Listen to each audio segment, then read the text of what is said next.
C'est la fédération qui l'indique. Un secteur se porte bien en revanche, celui des plaques de plâtre, de plus en plus utilisées pour la construction des maisons ou des appartements.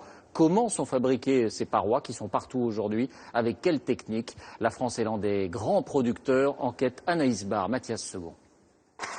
Cette grande pièce en chantier sera bientôt divisée en deux. Avec quelques plaques de plâtre, cet ouvrier construit un mur en seulement 1 heure. Des plaques aussi tendres que le bois, qu'il découpe et assemble avec de simples clous. Ah oui, c'est simple. Pour moi, c'est simple. Pour moi, oui. J'en connais qui font chez eux et puis ils ne connaissent rien. Et puis ils le font quand même. C'est facile. Ici, en seulement 24 heures, un 4 pièces sera bientôt dessiné grâce à ces cloisons bon marché. 3 € seulement le mètre carré. Alors quels sont les secrets de fabrication de ce matériau? Direction les sous-sols de l'Île-de-France. Pour accéder aux carrières souterraines, il faut s'enfoncer sur plus d'1 kilomètre dans les entrailles de la Terre. C'est dans ce labyrinthe, à 50 mètres sous terre, qu'est extrait le gypse, la roche qui sert à faire le plâtre. Il faut d'abord percer la pierre pour y mettre des explosifs. Dans chaque trou, on introduit la cartouche amorce. Derrière la cartouche amorce, on injecte de l'explosif par air comprimé. Restez pas trop derrière parce qu'il peut y avoir des projections. La poudre est placée à des endroits très précis pour récolter un maximum de gypse. Et qu'est-ce qui se passe si vous oubliez un trou? Oh, ça dépend où il va être situé. Normalement, il ne se passerait pas grand-chose. Ça va exploser quand même. Ça explosera, c'est obligé. Mais je veux dire, il n'y a rien qui va sortir. Après, il faut traiter le raté. C'est une perte de temps pour l'entreprise, pour les ouvriers qui vont faire, pour tout le monde.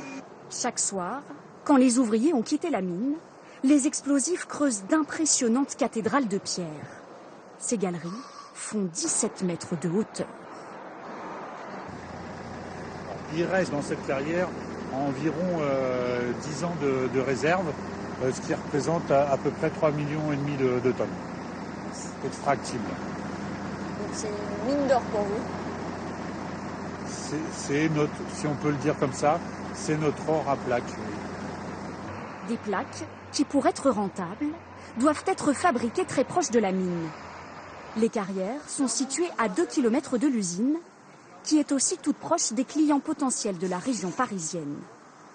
Une usine qui tourne 7 jours sur 7, 24 heures sur 24. Chaque seconde, une plaque de plâtre sort de cette usine, de quoi recouvrir en 1 jour une quarantaine de terrains de football. Dans cet entrepôt, juste ce qu'il faut de gypse pour 1 semaine de production. Une roche qui, pour devenir du plâtre, doit être écrasée et chauffée dans ces fours géants.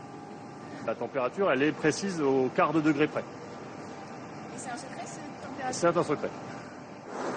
Ensuite, la recette est simple, du plâtre pris en sandwich entre 2 feuilles de carton. On va venir déposer sur ces cartons la gâchée liquide. Donc la gâchée, c'est un mélange de plâtre et d'eau. On va venir enfermer cette gâchée entre les 2 feuilles de carton. Le plâtre est encore liquide. Cette plaque ininterrompue de 400 mètres de long va d'abord être séchée, puis découpée, avant de passer au four. Des plaques qui seront ensuite expédiées un peu partout en France et qui ont une particularité, elles sont recyclables presque à l'infini.